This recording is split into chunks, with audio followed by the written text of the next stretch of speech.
네, 저의 그동안 쭉 경험과 저도 창업을 한 10번 정도 해보았는데 8번 정도 실패하고 2번 정도 성공을 해보았습니다.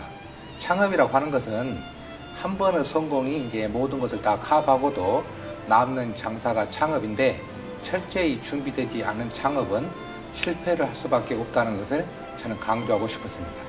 주변에서 많은 사람들이 창업 후에 창업 실패로 가정 파탄이라든지 가난의 대물림 등 그런 현상들을 많이 보고 창업에서는 이론도 중요하지만은 실전 경험이 많이 필요하다고 생각했기에 이 책을 저술하게 되었습니다. 이 실전 창업 멘토링에서 담고 있는 내용은 창업의 처음부터 끝을 모두 담고 있는데 핵심 내용을 보자면 창업의 시작은 가정에서부터 시작되는 겁니다. 본점 창업이 제대로 되지 않고 지점 창업이 잘 되었다고 해서 그것이 성공한 창업은 아니라고 생각합니다. 그리고 창업의 끝이라고 하는 것은 우리가 창업해서 성공했을 때 나만 아는 기업가보다는 주위를 아는, 주변에 배려하는 그런 기업가가 돼야 끝으로 성공하는 창업가이다. 이런 내용을 담고 있습니다. 이 창업을 하는데 준비 기간을 충분히 갖는 것이 우선 중요한데 우리가 직업을 바꾸는 데는 한 2년 정도의 준비 기간이 필요하고 인생을 바꾸는 데는 한 6, 7년 정도의 준비 기간이 필요합니다.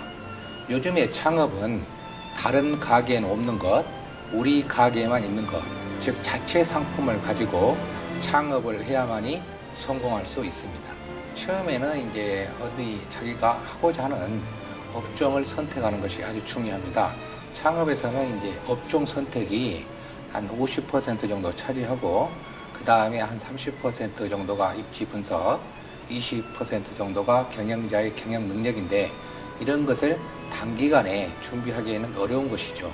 그래서 자기가 충분하게 준비 기간을 갖기 위해서는 많은 기간이 그만큼 필요하다는 것을 강조하기 위해서 한 것이지 꼭 6, 7년을 준비해야 된다 그런 뜻은 아닙니다.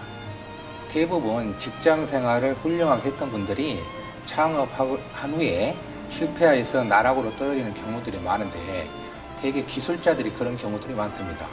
기술자들이 연구실에서 자기 혼자만의 생각으로 창업하는 경우는 시장에 물건을 내놓았을 때 시장이 필요한 물건이 아니라 자기가 필요한 물건을 만드는 경우가 대부분입니다.